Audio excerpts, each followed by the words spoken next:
Okay.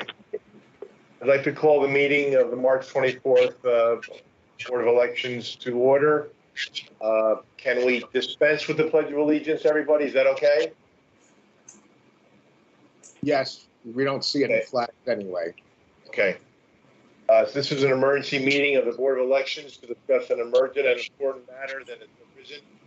A delay of the meeting for the purpose of providing adequate notice would likely result in substantial harm to the public interest. For those attending today's meeting, please be aware that all board meetings are recorded via audio. Maria, could I have a roll call, please? Chairman Engel. I can hear it now. Commissioner Frankel. Present. Commissioner Cass. Here. Commissioner Moskowitz. Commissioner Jallo. Here. Commissioner Benjavenga. Here. Okay. Order of this agenda is old business is redistricting. Could I turn this over right now to our administrator, Tom Lynch? Thank you, Commissioner Frankel. Just for the purposes of the commissioners to review,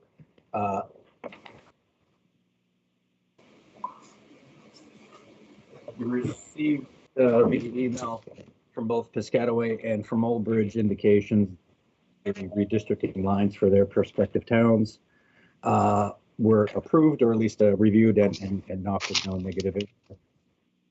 Per the requested commissioners, we reached out to the Knowing. Knowing says that the SPRS can handle an input split districts if that was desired by the commissioners, or if they want to do numerical districts as you know, as indicated earlier. ES&S says that the electronic poll books and voting machines can handle an entire split district if desired at one table. By providing the appropriate ballot card and ballot style of the voting machine. I did reach out to the AG's office regarding Commissioner Katz's question about if in regards to the Albridge micro districts, if they so choose to adjust the lines to move them into a neighboring ward to make it a more cleaner map, if that would be a process. I have not heard from the AG in terms of if you want to say feedback on that question. So that is an unresolved question. But those were the matters from the previous meeting brought by the commissioners I just wanted to share. So if you want to, Commissioner Frank, if you wanted to turn it over to Remington and Vernick to go over the old, they probably the Piscataway map first and then the Albridge map second for review, and then your guys' consideration. Okay, so I would like to turn it over to, would it be Nick or to Kevin? We're both here. Nick can drive this call today. Okay. So Nick, can we talk about Piscataway, I guess, first? Yeah. Sylvia's on, by the way. Sorry, Sylvia on? Yes, Commissioner Engel has joined us. Okay, so she can, okay, she's in charge of the meeting. Am I good to go, or should I? I think you're good to go still, Nick. Yep. Okay, yeah. Should I share my screen and show the map, or? If you could. Okay, yeah. Okay, so here's the map that Remington and Vernick proposed for Piscataway. Now there was a lot of moving parts, so what we tried to do was any existing districts that were maintained, that any existing districts that stayed in their respective ward were left alone and not impacted. However, any districts that were brought in from another ward that had that was brought into another ward that already had an existing district number. For example, if District 2, the old Ward 2, District 2 was brought into the new Ward 1 boundary, that Ward 2, District 1 was given the next sequential number given the districts in the new ward that they were brought into. And that follows suit throughout the whole town. And this is kind of how it breaks down per voter count on the bottom left here in the chart. And then this is how it would look with the district numbers being displayed as such. So the main goal was to be at least, or not main goal, but one of the check boxes was to be as the least impactful as possible. That's where anywhere where there was an existing district number in that ward, we left that number as is, and then moved if a duplicate district was brought into that ward, we just went and gave it that next sequential number that was available.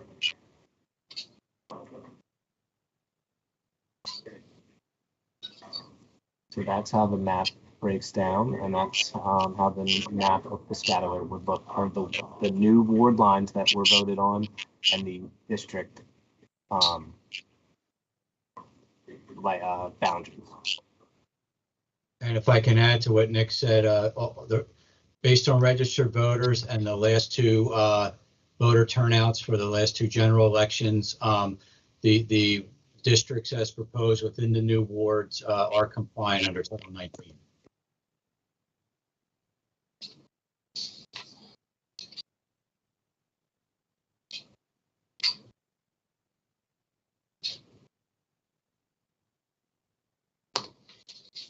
I guess the only question I have, were there any districts when they were moved from one ward to another, or were parts of districts moved? And could just perhaps just highlight that.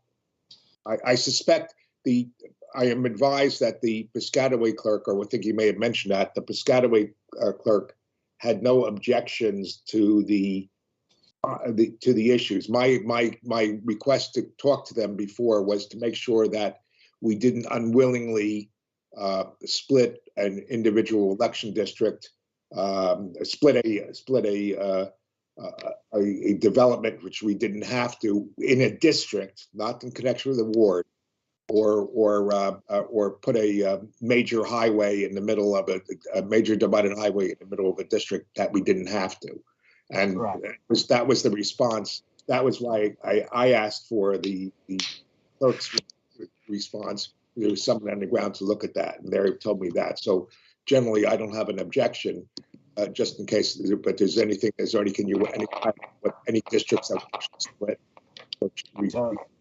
Yes. So the only districts that were split, we did not split any districts as far as the redistricting and this scenario, but any districts that were split due to the rewarding, we had to either absorb into the adjacent district or leave as their own district, depending on the voter count.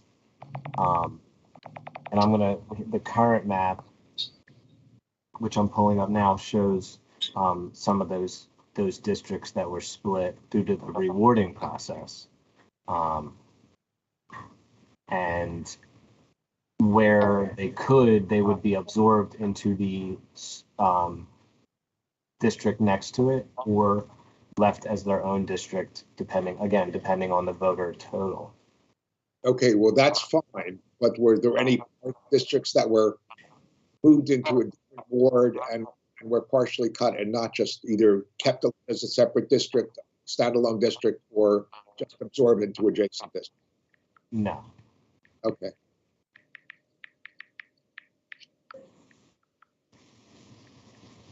I have no further questions at this point.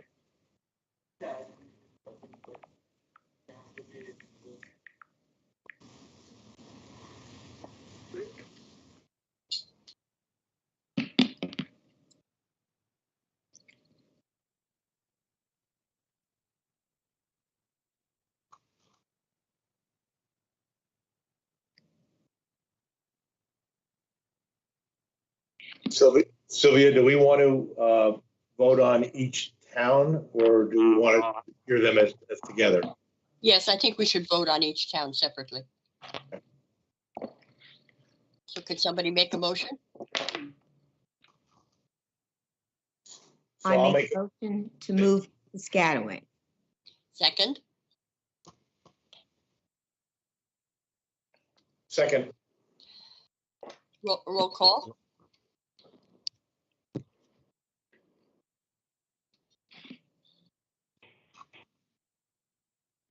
Is Maria there? Maria's Chairman on, Engel, Yes, yes, to accept.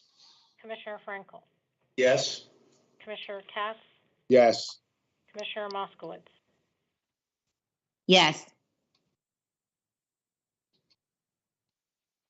Commissioner Jello, Yes. Commissioner Benjavengo. Yes.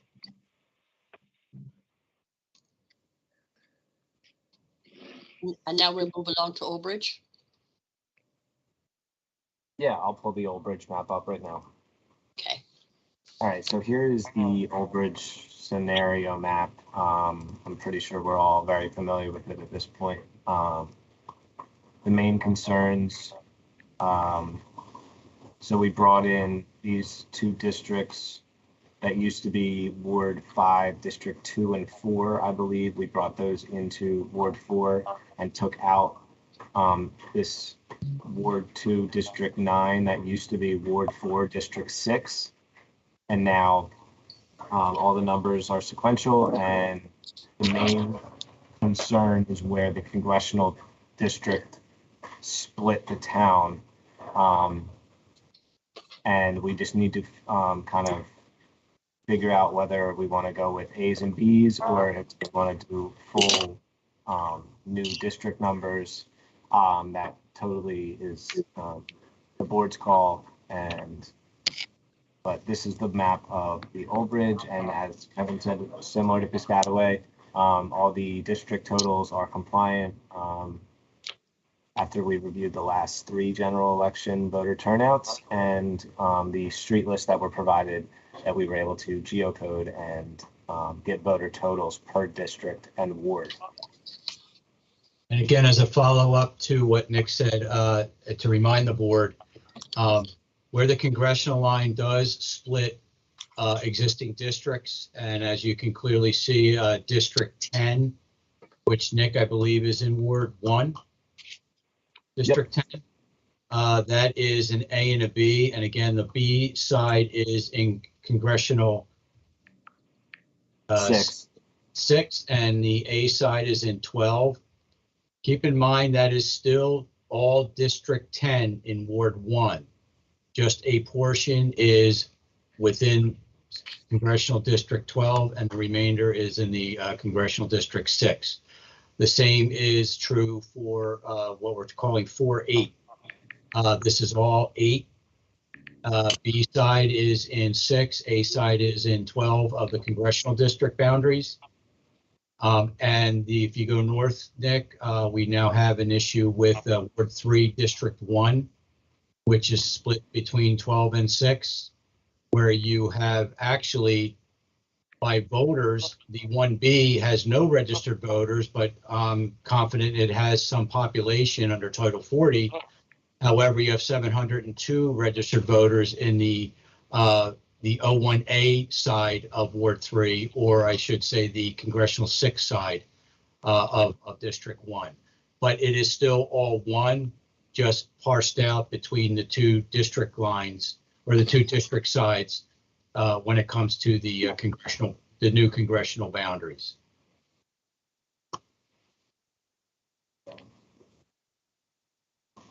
And those were the only impacts along the congressional divide, if you will, traveling through Albridge, concerning the congressional boundaries, the new congressional boundaries between 12 and 6. Any comments from commissioners? I'll just continue with the comments I raised before. I think we should adopt this map as is, with at least for the interim basis, with the A and B designations, which is what we have there. And then at some point talk with the municipal clerk and deal with the potentially requesting AGs to go in, as Tom had mentioned before, the AGs to go into to court to request a court order to allow us to smooth out to eliminate the orphan parts of districts and put them on a proper side of the congressional district line. And to follow up, Commissioner Katz, yes, there is a provision in the statutes to deal with this very issue, which is caused by this split, providing an A and a B. This is permitted to resolve this issue, but that being said, yes, I as discussed in our last meeting, I concur with Commissioner Katz that if Tom is pursuing a ruling from the AG's office to revisit that, to make it a more coincident and cleaner map, that is something that definitely is in the purview of the board to do. And it's much easier for us to do that with our new machines than with the old machines, because we don't need extra machines in the districts for the purposes of one for each congressional district. We use the same machines, and the person, when the voter in that A and B district comes in and signs in on our new e-poll books, the ballot that will be printed out will list whether they're in the part that's in Congressional District 6 or the part that's in Congressional District 12, and the machine will operate that way. So that would, assuming everything works properly, then it will work seamlessly. The new technology is designed to accommodate these types of scenarios. So you're absolutely right. So I'll move that we adopt. Unless, I'm sorry. Any further comment? Any comments? Yeah, could I still make a comment, please?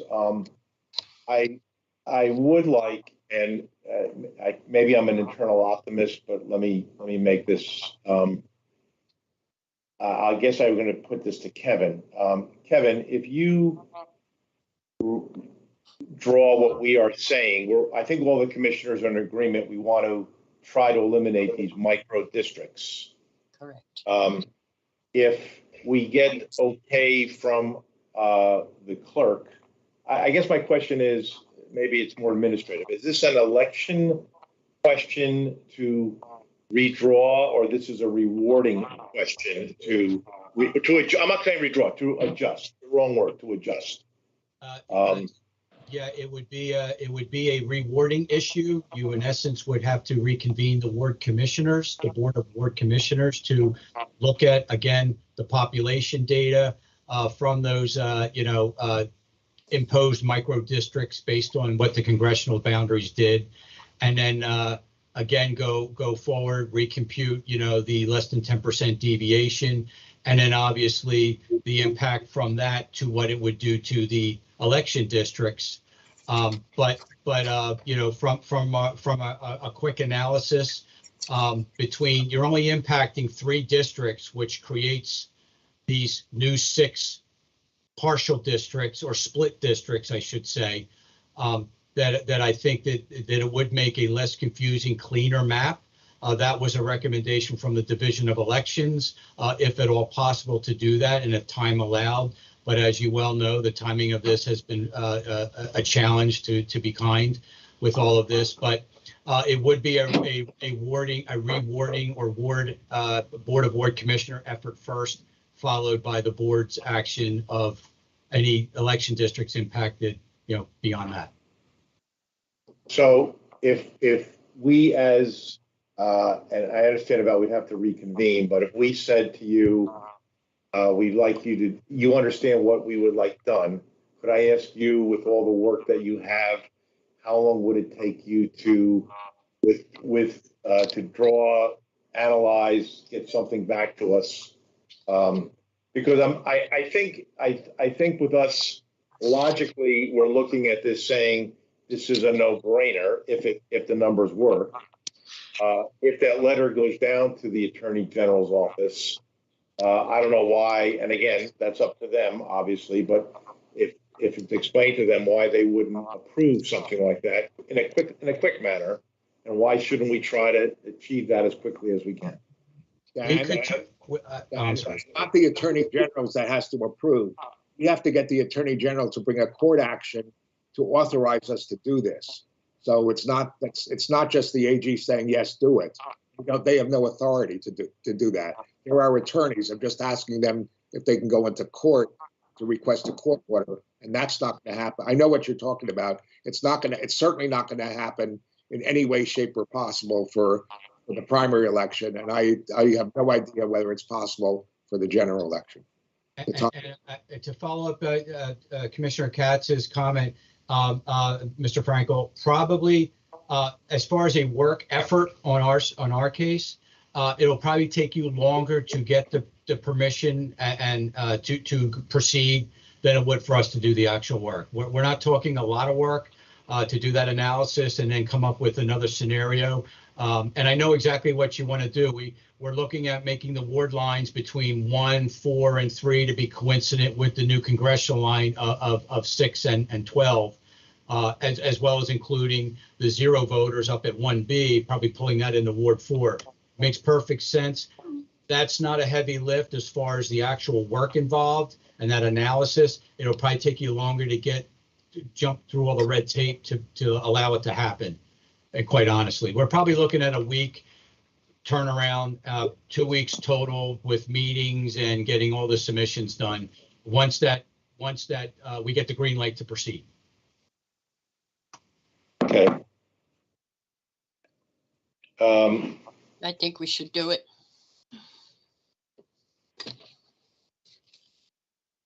Okay. I still I know Commissioner Katz wants to do the map as is with the A and B. I just want to have a small discussion again on what I discussed on Tuesday about the numerical sequence.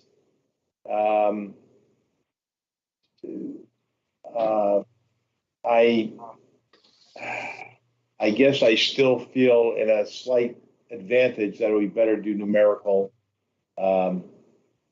sequence and let the clerk do it that way. I'm not telling you I'm totally against the A and the B situation. I know it says no ink. Tom Lynch says we can do that. It does. I know in theory we can do it. I've understood other counties had the same situation, I believe Union County, and they went to a numbered district instead of an A and B district. I understand other counties may have gone A and B. I'm just trying to have less confusion to the voters and our poll workers than anything else, and that's my reason of slightly going to the version of the numerical instead of to the A and B. But if Don, you want to do it map as is, I understand that. I'm just giving you my comments. That's all. Dan, I understand that part of the issue. The issue here, once again, is that for at this point, unless if one registered voter registers between now and the deadline in I guess it's listed as 1B, the one that has 0 registered voters there, and if that's as listed as a standalone district, then if there was 1 registered voter there, we would have to have a machine in some location, 4 poll clerks staying there all day for the 1 registered voter who may or may not show up. And the other 2 things, the same thing. One is currently 16 registered voters and one is 55. And that's in each instance, if we do it as a standalone district, then we're talking about 4 poll clerks, 2 e-poll books and a machine for 16 voters and for a separate one for 55 voters. I think it's just, I don't ultimately want that to be either. I would prefer not, I certainly would not like that to be continued for 10 years. Oh, no, I would agree. I understand that part, but I guess my other question would be, which I've asked, and I just want to go back to a polling place. My understanding is that let's use 8A and 8B as our example. Does 8, and I'll ask this of Nick and to Kevin, can 8B, if it's renumbered to I'm just making up a number 12, can number 12 vote where 8A votes? I would say yes, because currently as a if it were not split and it was all 8, which in essence it still is, with the exception of the congressional line that's splitting it, they would be voting in the same place as they are now. So 12 then, this new 12, as you're calling it, could and would vote in that same geographic location if there was no other option statutorily. But that would only be the case, assuming that the current polling location can fit another machine and another set of poll clerks and another set of e-poll books. And that If the place is not, I have no idea where, for example, where these vote now. But if we do keep it, if we set up standalone numbers and we want them to vote in the same place, we can only do that if whatever that place is can take another set of physical set of equipment and space for a district. And I don't know where it is. Versus having the split with the A and the B, the machine and the poll books can accommodate that in its current location under the current 8, District 8.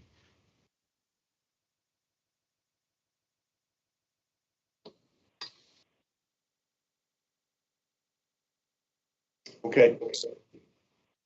If no other commissioners have a comment, I'm ready to make a motion to approve the Albridge map as listed.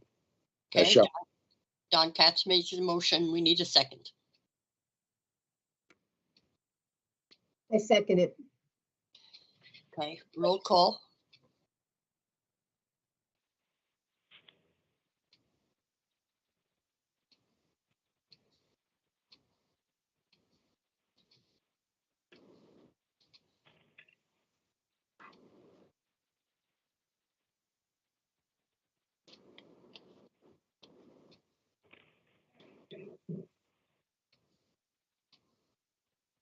Maria, are you able to do the roll call?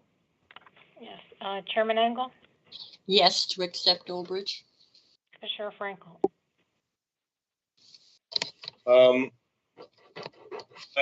I'm going to vote no, but I understand the A and B concept. Commissioner Katz, Yes. Commissioner Moskowitz,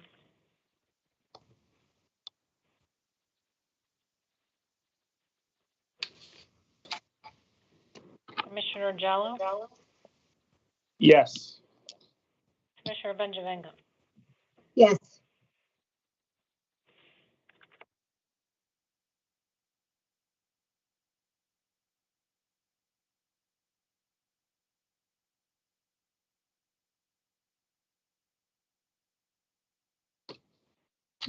Tom, is there any folks from the public there? Yes, but Maria, Commissioner Moskowitz says her audio is not working, but that she votes yes for the map. Okay. Public comment.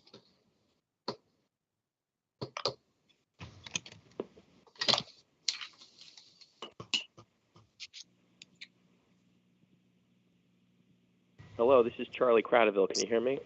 Yes. Mm-hmm. Charlie, Good afternoon. Charlie, give me one moment, just 1 second.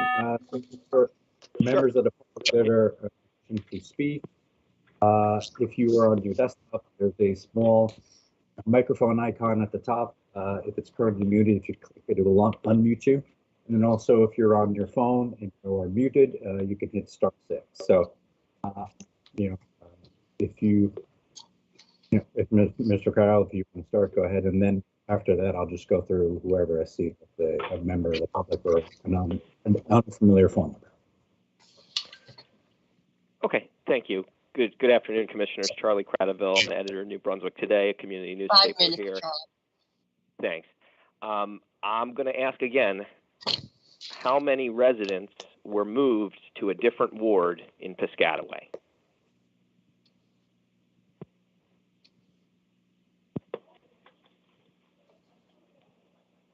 Madam Chair, is the engineers still on the phone? Could they perhaps address my question? How many residents were moved to a different ward in the township of Piscataway? Is Remington Vernick there? Yes, we're here. Nick, can you provide that information? At this moment, I cannot. At this exact moment, I cannot. We can't compile that, though. Okay, thank you. And gosh, I would have figured that would be a statistic that the commissioners would have wanted to know before they adopted maps, since there was an expressed desire to limit the disruption. Again, as I said at your most recent meeting, I believe that the map that was most disruptive was selected, and I can confirm that that map was the result of Commissioner Frankel's push that map be submitted, considered, and ultimately adopted. And I've asked a number of times now if Commissioner Frankel has, submitted proposed maps for any of the other 4 towns that underwent rewarding through you, Madam Chair. Can Commissioner Frankel please tell us if he submitted any other maps for consideration other than the Piscataway map that was approved? Commissioner Frankel, do you have an answer? I do not right now, no. I'm shocked that the commissioner would not know how many maps he submitted for consideration, and I would posit that this is part of a pattern of evasive responses to critical questions about his role in this process, and disappointed that he continues to evade these very basic fundamental questions. And we're going to get the answers eventually. It's just the process is becoming more painful and prolonged than it needs to be. And to that end, here we are on March 24th having the second emergency meeting of 1 week, because a deadline that some folks could have seen coming months away is now just hours away. And that's how we got in this situation in the first place, was that things were pushed to the last minute. I think Remington Vernick mentioned challenges. The timing was a challenge, is the quote from Mr. Zielinski, I believe.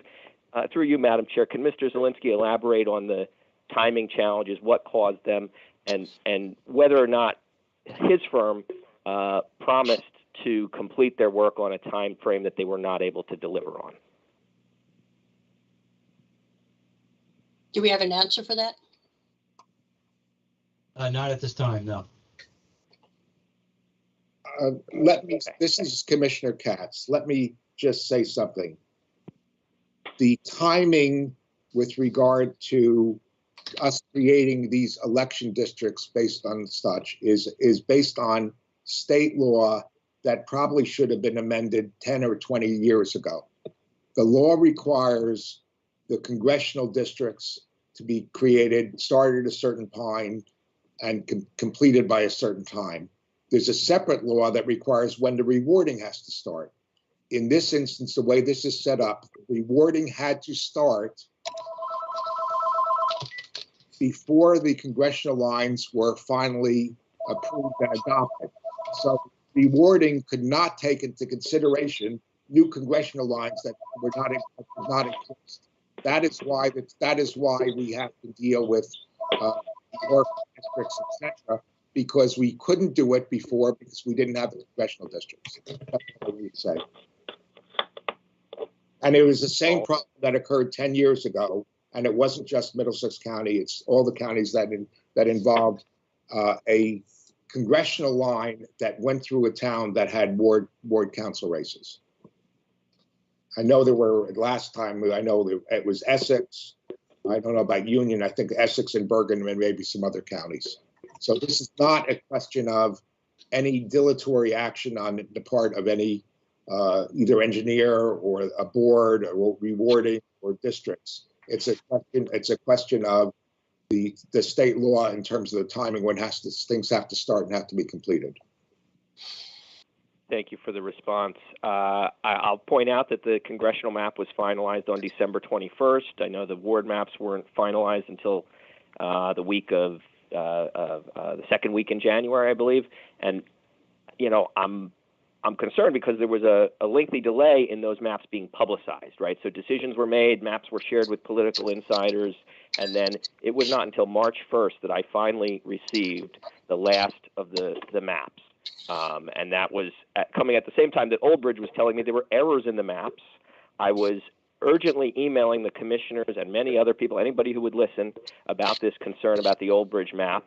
And again, here we are, March 24th, having an emergency meeting when I was bringing this issue up in late February. So, you know, I certainly don't have the expertise of some of the commissioners here, but I do think that some folks saw this coming, and you know, I'm disappointed that it wasn't addressed. I know that you know, the maps that have been submitted, you know, appear to not comply with what we were told was going to happen. Mr. Zielinski said in December, quote, under Title 40, a ward boundary needs to be of compact and contiguous shape, if you will. It needs to be bounded by a natural or man-made feature, a roadway, a railroad, a water body, something you can see in the field. It cannot be an arbitrary line.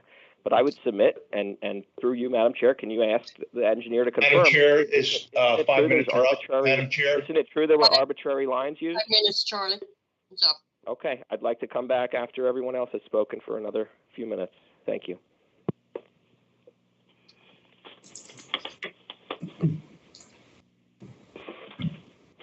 Next, let's go down to Mr. Lynch? phone number of 4562. Ask for if anyone has public comments from that number. Yes, hi, this is Flavio Muves. Yeah, yes, sir. Go right ahead. You have 5 minutes. Hi, my name is Flavio Camuves. I live in Highland Park. The question I would pose to the chair, if anyone there knows, including the engineers, is what are we looking at in terms of the districts in Piscataway and Oldbridge that have the highest and lowest number of voters?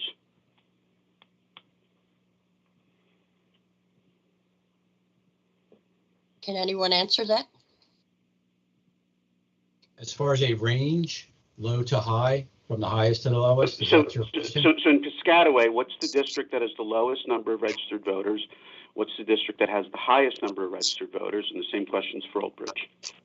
Well, we can pull the maps back up that has that information detailed for review. Nick, if you want to share the screen again. So I'm calling in, so I can't visualize the maps. Yeah, there's no need to share the screen. I'm looking at the chart right now. Just give me a second. And again, these are vote Title 19. Population is under Title 40, which was in process. So we are talking about election districts right now. In Piscataway, Ward 2, District 10 has 1978, and that would be the high, and the low is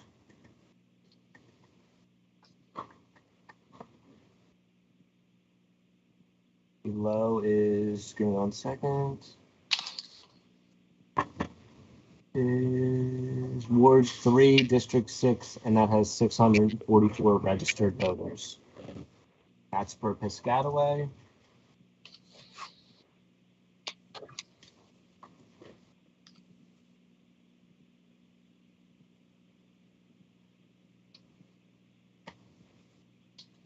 And in Oldbridge,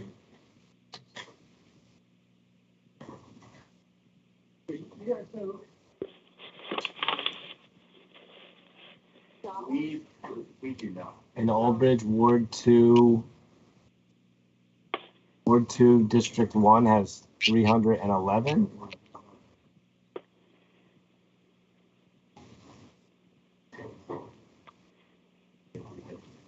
And Ward 1, District 5 has 1,959. Okay, let me just make sure I read this correctly. So Piscataway 210 has 1,278 and 36 has 244. 644. 644, got it. And Oldbridge has 21 has 311 and 15 has 1,959. Yep. I appreciate that. So my comment is the following, and I have been in touch with this issue I've been in touch with Mr. Lynch on this issue since back in December. And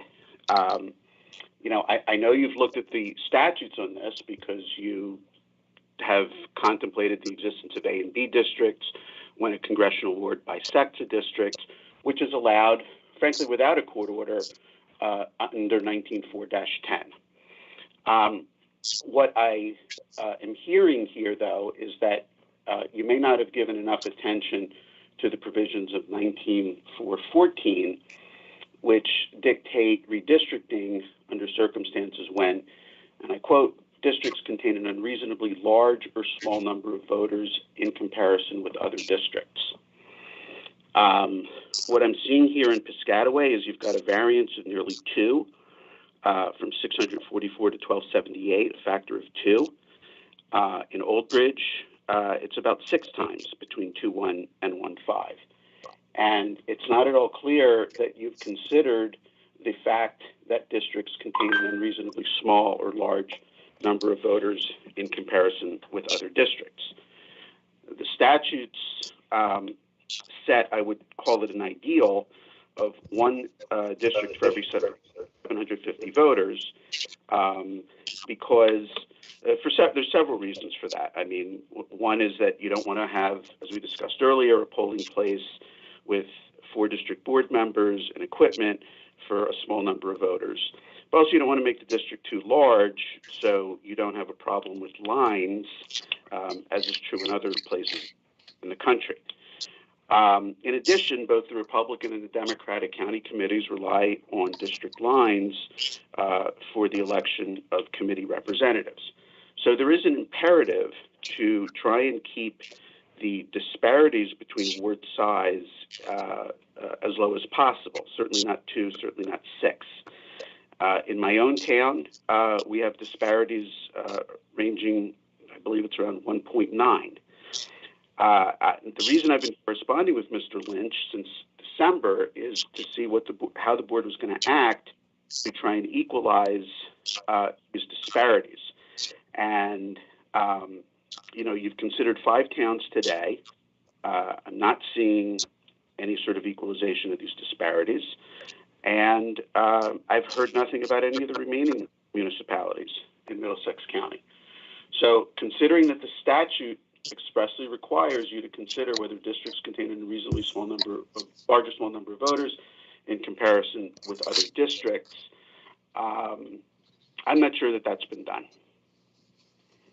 Madam Chair, it's 5 minutes. Yes, you may. And then moving down the line, Mr. Tarbus, maybe 5 minutes, sir. Thank you, Mr. Lynch. I'd just like to point out. Can you state your name, please? Oh, I'm sorry, it's Herb Tarbus, live at 411 New Market Road in Piscataway. Just like to point out some glaring inconsistencies. One being that in a prior meeting, Mr. Frankel had stated, quote, "This process will be as transparent can be, yet we continue to get responses of there are no answers," when there clearly are answers. I'm not sure why they're not being provided to us. Another glaring inconsistency is the fact that for this redistricting process, there's been obviously a effort to minimize the changes, which was not applied to the ward redistricting. As I mentioned in an earlier meeting, over 18,000 people appear to have been moved from one ward to another in Piscataway.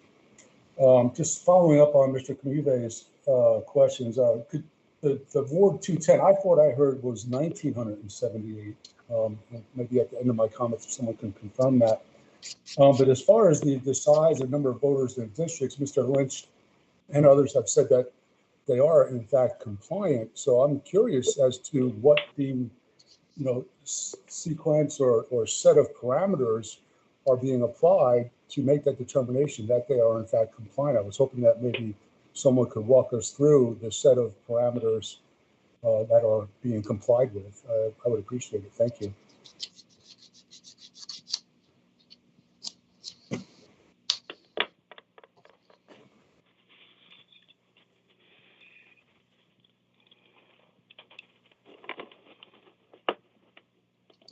Anybody else from the public?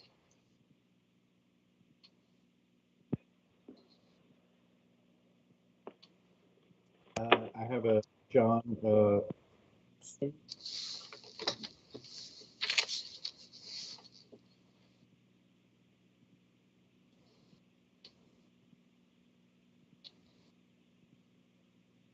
And seeing none, we can return to speakers for Chair Lodge. Yeah, hi, Charlie Cradaville again. Can you hear me? Yes, 3 minutes, Charlie. Thanks. I'll pick up where I left off. I had asked Mr. Zielinski, through you, Madam Chair, about his prior comments that you can't use arbitrary lines to set ward boundaries. It must be something you can see in the field.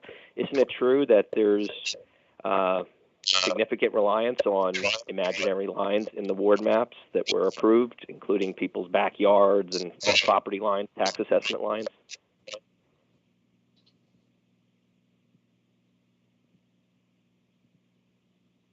Do you need me to speak to that, Madam Chair?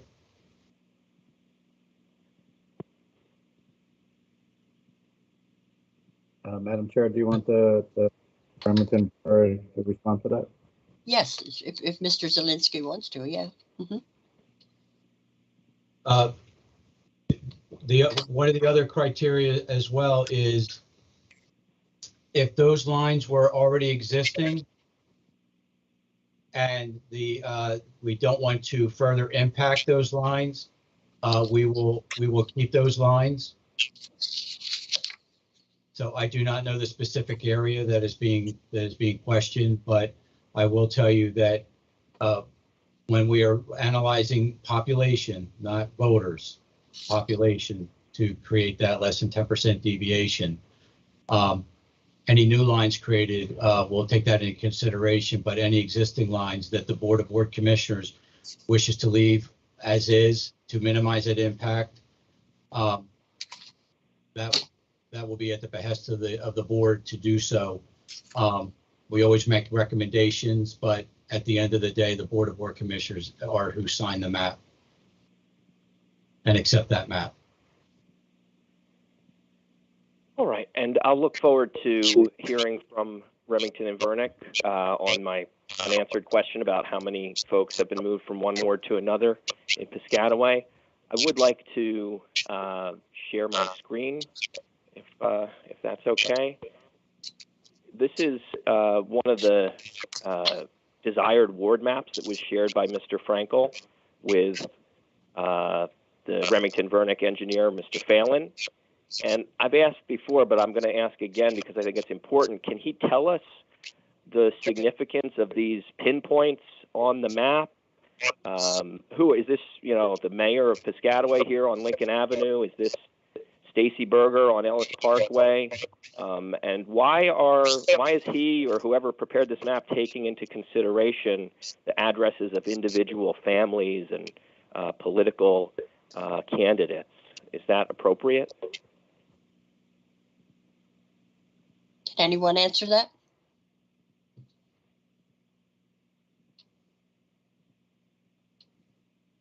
No, guess not.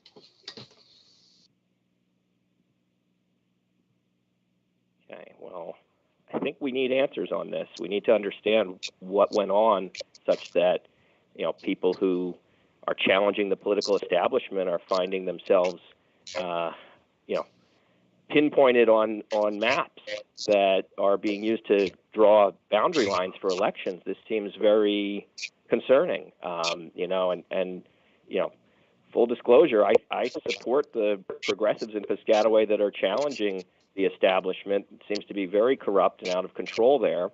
And, you know, I'm not happy about what I'm seeing because it seems like Mr. Frankel has used and abused his power to Madam Chair, that's 3 minutes. Cause of the establishment. And 3 I'd like minutes, to. Charlie. 3 minutes. So, Mr. Tarbus for a second time if he so chooses. I mean, no, I'm sorry, Flavio, you were second in the queue. So I don't know if you want to come back for your 3 minutes. I apologize. Good. I think I have the answers that I need, and note for the record that no response was given to the points that I made. That's all. Okay, and Mr. Tarbus for a second time, if you so please. Thank you, Mr. Lynch. Following up on some of Charlie's comments about the actual, Your name, sir? I'm sorry, Herb Tarbus, again, Oh. Piscataway, New Jersey. The new Ward 3 map obviously was a big change from the prior Ward 3. And as we saw, that map passes pretty much adjacent to Stacy Berger's house, who was an announced candidate for that ward, essentially cutting her off from many of the folks who supported her in the 2018 ward elections. And as that Ward 3 was reconfigured, it actually kind of wraps around the Ward 2 councilman's house, comes within about 250 yards of the Ward councilman's house before it extends further north and east, all the way over practically to the Edison border. So the new Ward 3 extends practically from southbound Brook all the way over to Edison. So it's not compact. In no way, shape, or form is it compact. So I'd like to echo Mr. Cradaville's concerns and observations that, I mean, it seems pretty clear that since there's been no answers given, that there's been anything that this map is somehow serving the public interest, we have to assume that it is not. Because if it was, I think folks would be telling us that. So we have to assume that it's serving the Democratic Party interest, not the public's interest. Thank you. Thank you, Mr. Tarbus. Madam Chair, Yes. there are no other public speakers? No more? No more Right. from the public, Tom? Yes, correct. No more public speakers, ma'am. We have a motion to adjourn.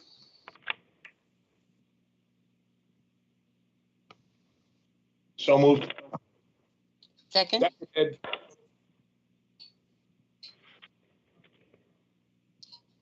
second. John Krenzel, or one other.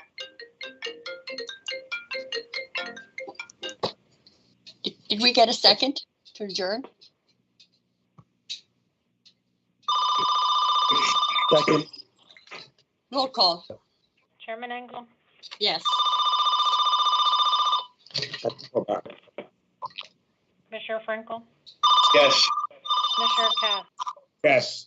Commissioner Moskowitz. Her audio, but she says yes. Okay. Commissioner Jello, Yes. Yes. Commissioner Benjavenga. Yes. Meeting is adjourned.